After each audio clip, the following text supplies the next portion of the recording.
Hello, welcome to Papa's Honey Acres. I'm Bill, and we're back in the shop again today for part 2 of the Hive lift build. And I wanted to clear up a couple things from yesterday's video. And on this carrier, this carrier from the bottom of it, where the arms are, is 2 inches and 14 inches centered on there for that. And then also on these 3/8 bolts that go in there, those are 1 inch in from the end. It's not critical, that's what I put them at, but you can put them anywhere. And then the other thing is on the these arms here, the levers that hold into the handles when you lift the hive up. These are 3 inches by 1 1/8, and it's 3/16 steel. It's not the same as the flat bar that I used on the ends. It's the same as the 3/16 by 5 inch here. As a matter of fact, that's where I got it from, was some leftover of that. Cut those, welded them on, and did that. So today what I'd like to do, let's see, also on the motor mount, I've got this set up to where this motor is somewhat offset. The motor will hang over this edge a little bit here, and that centers these rollers up a little bit better with the pulley up there. And so I've got them marked out, and then the first hole is 3 inches from the outside edge of this unistrut to the center of that. Get that one in there, and then the rest of them you can go ahead and mark out with a Sharpie or however you want to do that. And today what I'd like to do is start on the wheelbase assembly. And with that, I'm calling this right and left because that's looking at it from behind basically. And I've got my side arms. I've got a right and a left side arm. These don't really matter because as long as they're all drilled out equally, you're good with interchanging them or whatever. But the ones that will go towards the top of the hive lift are 15 inches long, and I've got the end of these. I went ahead and cut a 45-degree angle once I drilled my 3/8 hole on this end. That hole is 1 inch center down from the top, and this hole on the bottom is a 1/2 inch hole, and it also is 1 inch. Well, actually this one's 3/4 of an inch from the bottom, but and then you've got the same thing that you need to do for the lower legs on this. And this one is 12 1/4, and again 1 inch down from the top and 7/8 or 3/4 from the bottom. The side with the 45 is going to be your 3/8 inch hole, and the bottom side is your 5/8 inch hole for your 5/8 axle. And so the way those mount on is with these 3/8 nylon, I think they call them nylon unistrut brackets, and you put those in, slide them down. I've got them marked out on here, and so the way I have this is I have this lower one at 5 1/4, the upper one at 17 3/4.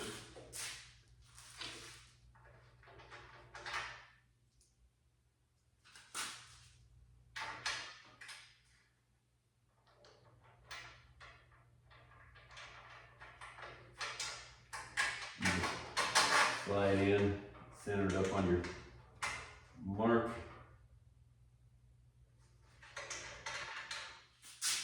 Okay, and we'll do that on both sides.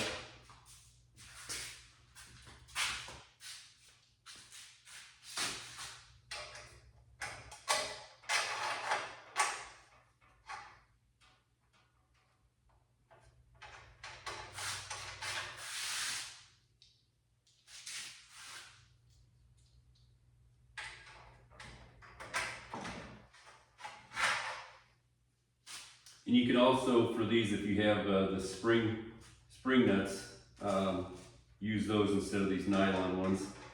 Either one will work just fine. Okay, once you get that in there, the next thing we do is we've got our 5/8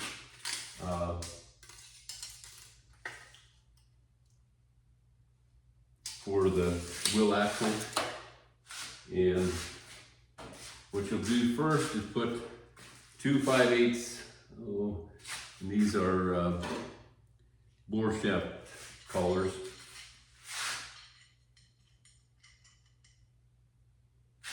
And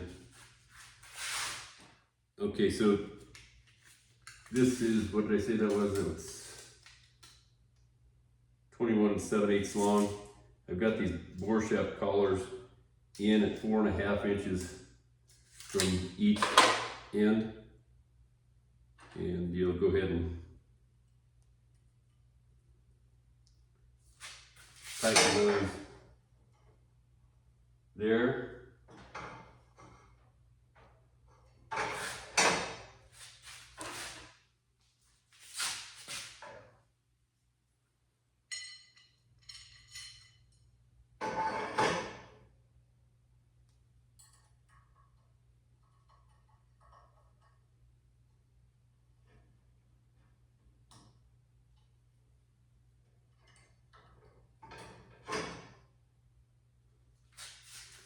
Okay, then you can decide your right and left on that.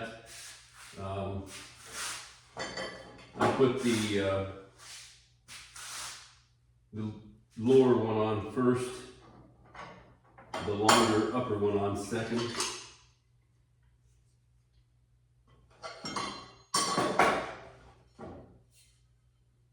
And you'll want your 45 going like so.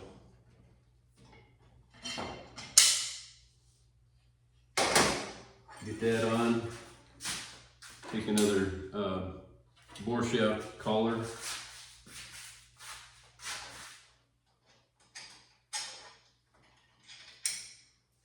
and you want to snug these together as tight as you can get them. You don't need to go with a vise or a C-clamp or anything to get them. Just as tight as you can get them with your hands will be just fine. And then we'll do that same thing on the other side, making sure our 45s are in the right direction.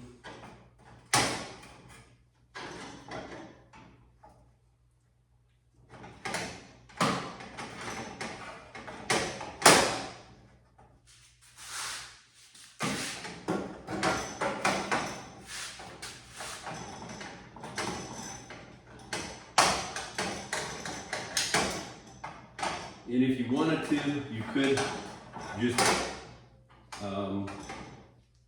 get these in position and weld them. You don't have to necessarily use the bore clamp collars. I decided that that would be the best for me because I still have some ideas of maybe changing this up and making it to where it's actually a motorized wheel cart. I'm not sure if I'll go to that, but it's a possibility. So by putting these bore clamp collars on, I can change it up if I want to. But once you had this in place, you could weld it all solid if that was something you wanted to do. Again, get these all tightened up there. And then what I'll do is lay this here and get my lower legs put on first. And that should be, when we have that, should be 14 inches in between there.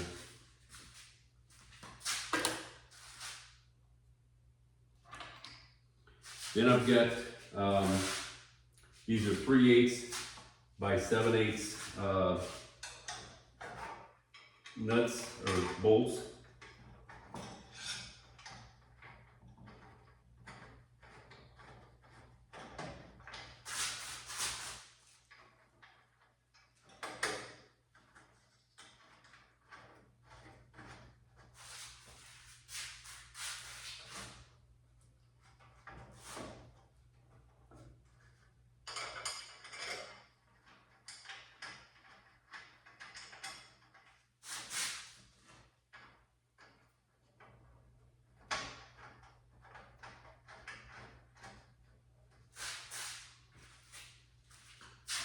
Those on, you can put your top ones on now.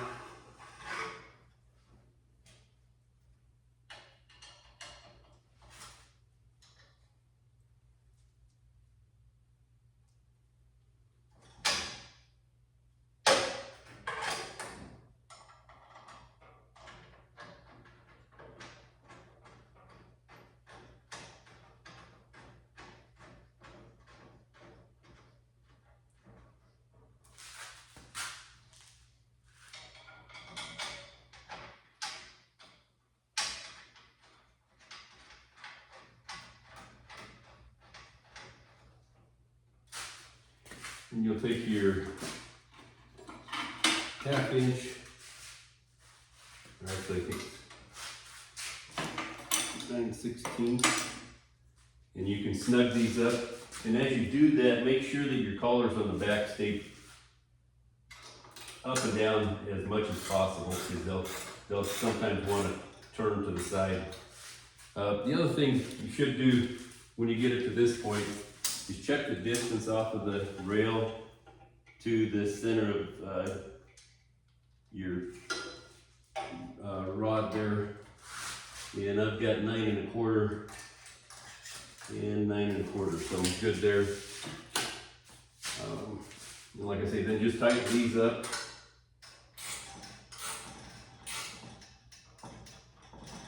Making sure that stays squared.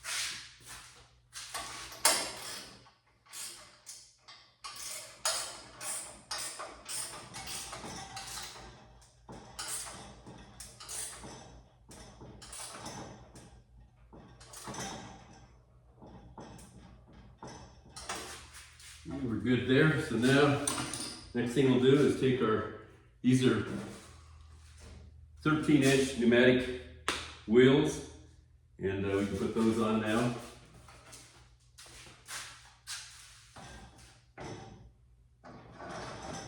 And again, before we do that, we put on another bore clamp collar, and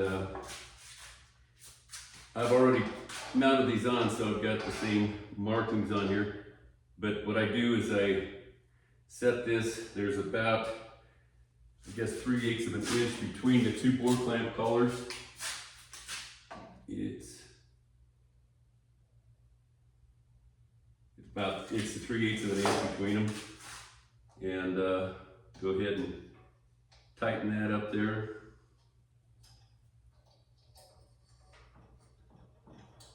Then you can put your 13-inch pneumatic wheel. This was another purchase from Amazon. And then take your last board clamp collar on this side. So there's a total of 8. And tighten it up.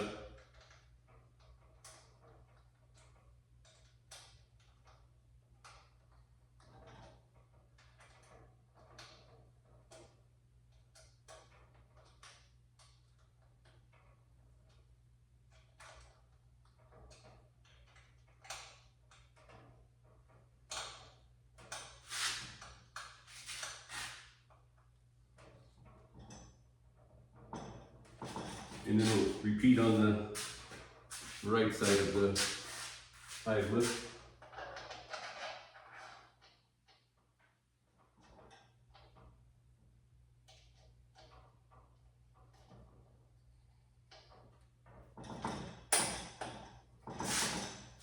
And our second pneumatic. And I put the valve stems on the outside, which is probably the easiest way for servicing them. If you get them on the inside, not the end of the world.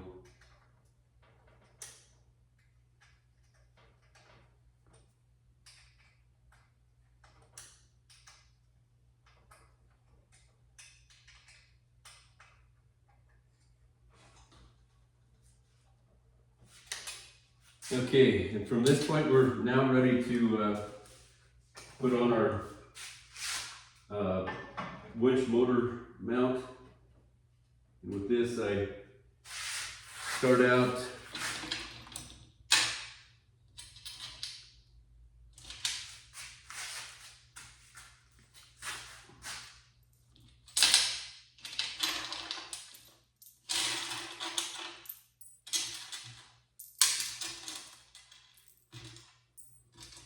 and with this kit, the size of these bolts and nuts is metric. If you use the same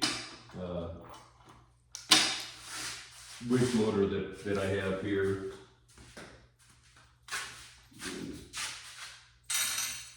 I place these bolts from the bottom side up just to keep the underside of this clear of anything to possibly get in the way of the winch cable or anything else. Oops.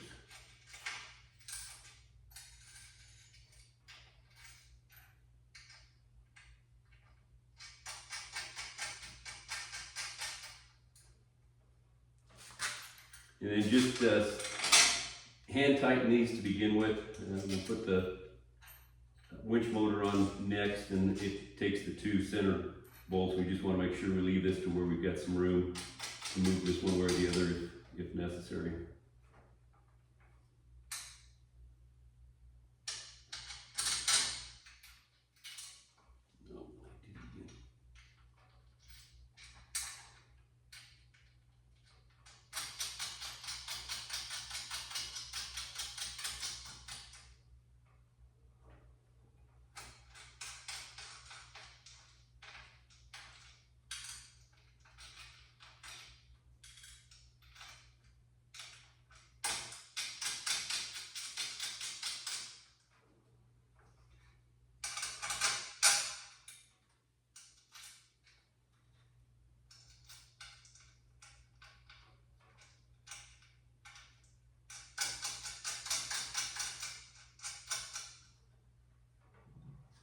All right, now we're ready for the winch motor.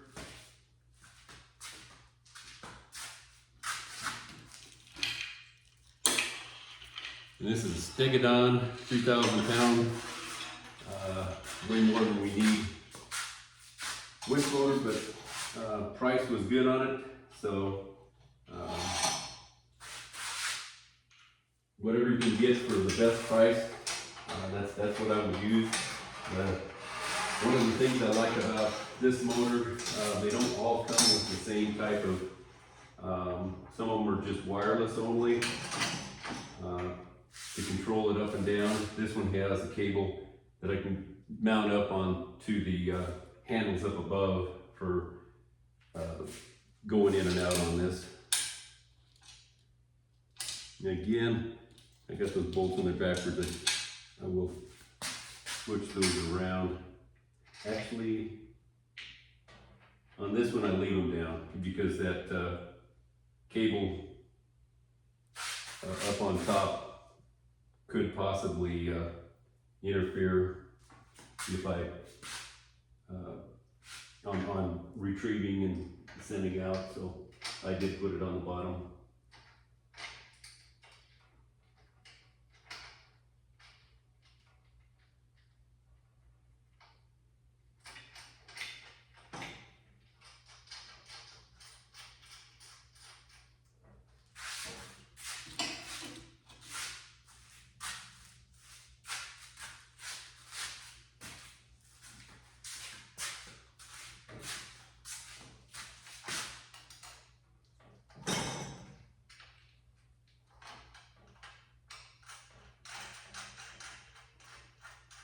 And once you get all 6 bolts and nuts on, you can start tightening them up.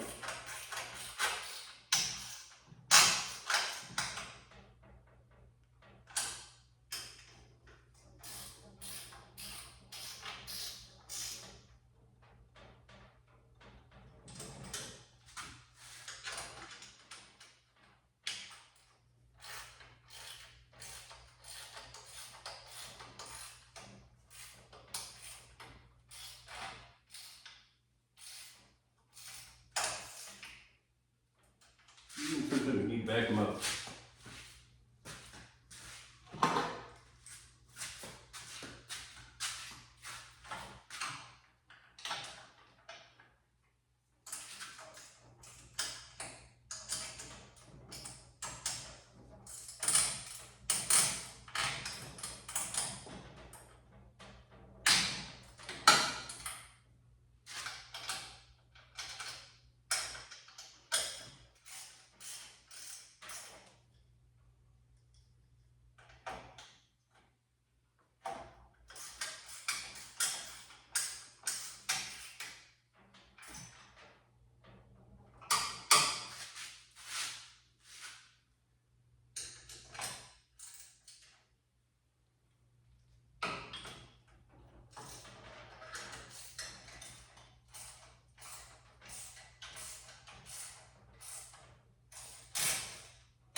All right.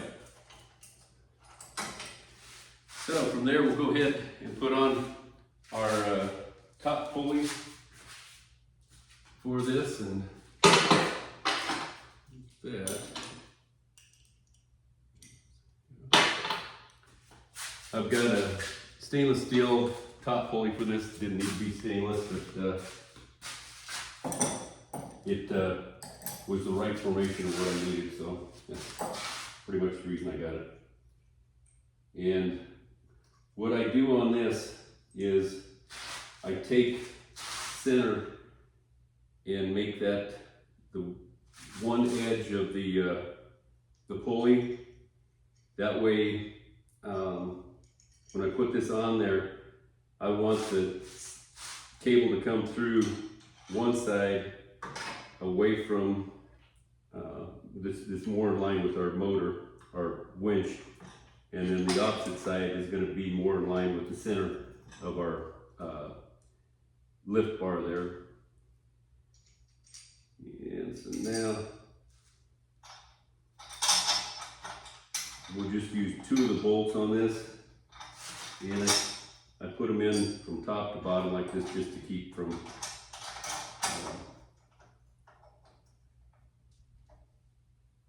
having something up here to cut yourself on when you're using it. And again, I've got this only using 2 of the bolts, and I've got it totally angled on that. I'll show you here in a minute after I get it tightened up. And again, it's just trying to keep cable away from other parts of the Hive lift.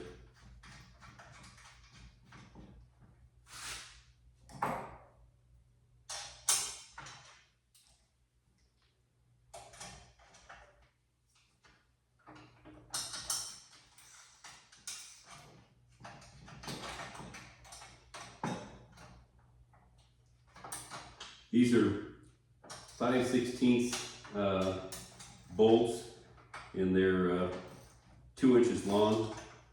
And I've got the nylon nuts with a nylon top for keeping them from backing out.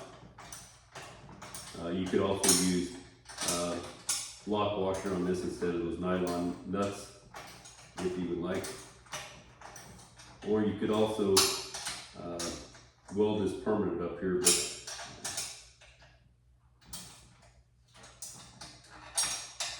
I chose not to do that.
If any of you watched my videos on the Hive Lift 3.0, I just used a single 1/4-inch bolt on that top up there, and one day lifting the supers off, I found out quickly that that wasn't strong enough. It snapped, and luckily nothing was in the way, and the boxes didn't get disrupted, but it could have been not a good day for me. So now we'll take our pulley,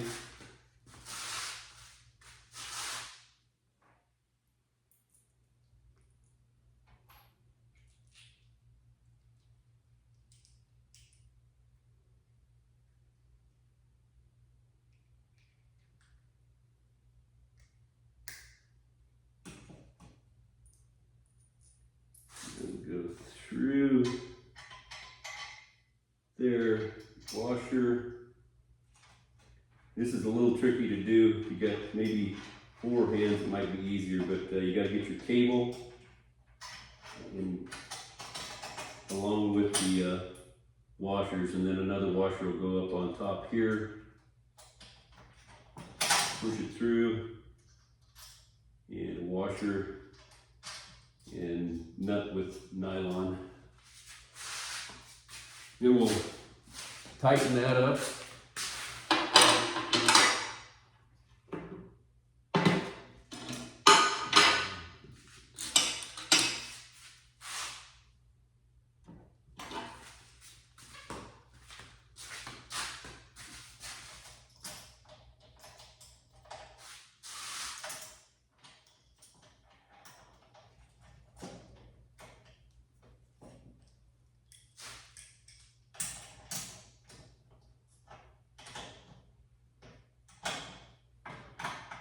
And you want to snug this down. It doesn't have to be overly tight, but you want to snug it down till it stops. And that'll do that. So I was going to show you on this. Get this turned around here.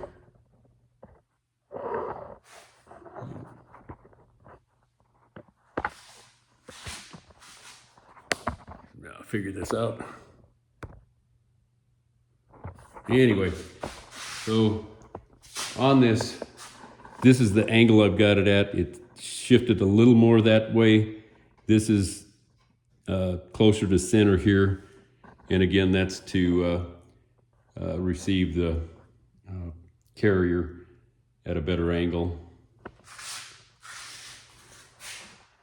Sorry about that ride there. And so another thing I wanted to talk about was this rod is 5/16, and then this is the 3/8 tube steel, and that's what I used for the hinges. And so what I would do is I would take my 5/16 rod along with this 3/16 plate steel, which is 3 inches by 1 1/8. This is longer than that. I would weld that on to the rod, and then once I had that rod welded on there, I would take the 3/8 tube steel and for these carriers and set it up one on each side, and then weld it onto the once I had this laying there, I weld it onto the arm and to make the hinge. If you like this video, give it a thumbs up, share it with friends. If you haven't subscribed, I'd appreciate if you'd subscribe, and leave comments below. That helps get these to more people. And we'll be starting Hive 4.0, the third part, soon. Thank you. Bye.